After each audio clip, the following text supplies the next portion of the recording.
আমার মা মরতে পারে না, খাবারের মধ্যে বিষক্রিয়া দিয়েছে। আমরা প্রত্যেকদিন জেল গেটে গিয়েছি, আমি কপিল, ডাক্তার কপিল জেল গেটে গিয়েছি। প্রত্যেকটা প্রোগ্রামে আমি ছিলাম। আমার মা মরতে পারে না, আমার মা মরতে পারে না, আমার মা মরতে পারে না। আমার মা যদি মরে যায় তাহলে আমাদেরকে কে দেখবে? আমাদেরকে ক্ষমা করে দেন। আপনি ক্ষমতায় চলে যাবেন, আপনাকে আমরা ক্ষমতায় বসাবো। তারপরও বলেছে না, তোমরা দেশের সাথে যে বেইমানি করেছো তোমাদের শাস্তি পেতে হবে।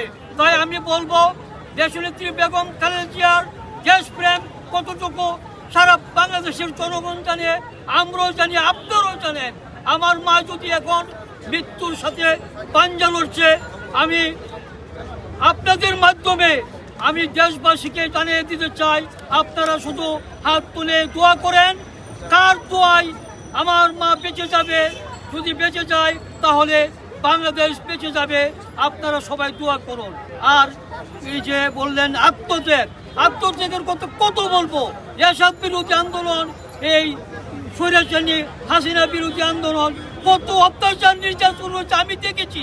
তারেক রহমানের উপরে কত অত্যাচার করেছে।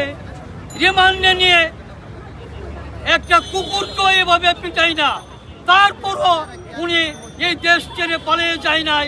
এটা হলো দেশনেত্রী বেগম খালেদা জিয়ার এই বাংলাদেশের প্রতি এই যে ভালোবাসা, এই আত্মত্যাগ, এটার কি বলবো, আর কোনো বলার ভাষা নাই। আমি সবাই জানে না যে যখন আমরা উনার ডিউটি করেছি, তারেক ভাই হসপিটালে মুমূর্ষ অবস্থায় ছিল। প্রতিদিন রাত্রে ঘুম পাড়িয়ে উনাকে আমরা হসপিটাল থেকে ঘুম পাড়িয়েছি। কিন্তু উনি তো এ সময় উনার সেন্স ছিল না, উনি তো আমাদেরকে চিনে নাই।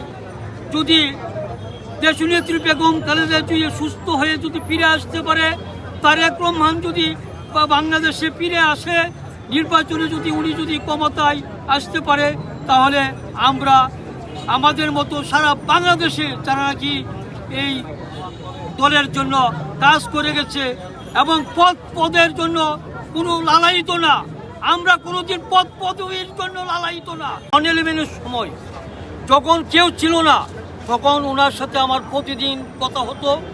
আমি 11 পুরানের সময় আমি ঢাকাতে কাটিয়েছি, জেল গেটে, তারেক রহমানের পিজি হসপিটালে করেছি, খন্দকার দেলোয়ার, হান্নান সাথে নিয়ে সবার সাথে। এবং আমার মা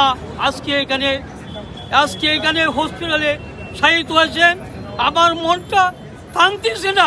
আমার মা জনগণের দোয়ায় আমার মা বেঁচে উঠবে এবং গত 3 বারের মতো আমার এই দেশে 3টি, আপনারা জানেন, 3টি আসনে ওনাকে নমিনেশন দিয়েছে। আমি আশা করি উনি সুস্থ হয়ে আবার এই বাংলাদেশের এই আগামী সংসদ নির্বাচনে অংশগ্রহণ করে 3টা সিটে জয়যুক্ত হয়ে এই বাংলাদেশ জাতীয়তাবাদী দল বিএনপিকে সরকার গঠন করবে। এই আশা নিয়ে আমি আজকে এই কিশোরগঞ্জ থেকে এসেছি আমার মার খোঁজখবর নেওয়ার জন্য। আমাদের এই বাংলাদেশে মাকে দেখার জন্য চলে আসবে। আমি এইটুকু বলতে চাই, এইটুকু আমার বিশ্বাস আছে যে সারা বাংলাদেশের জনগণ যদি নাও জানে, তারপরও আমি বিশ্বাস করি যে আমার নেতা তারেক রহমান মাকে দেখার জন্য যে কোনো দিন, যে কোনো সময় এই বাংলাদেশে চলে আসতে পারে। আপনার নাম কি বললেন? আমার নাম হলো ডাক্তার কফিলউদ্দিন আহমেদ, সাধারণ সম্পাদক নিকলি উপজেলা বিএনপি। কিশোরগঞ্জ থেকে। হ্যাঁ, কিশোরগঞ্জ থেকে আমি।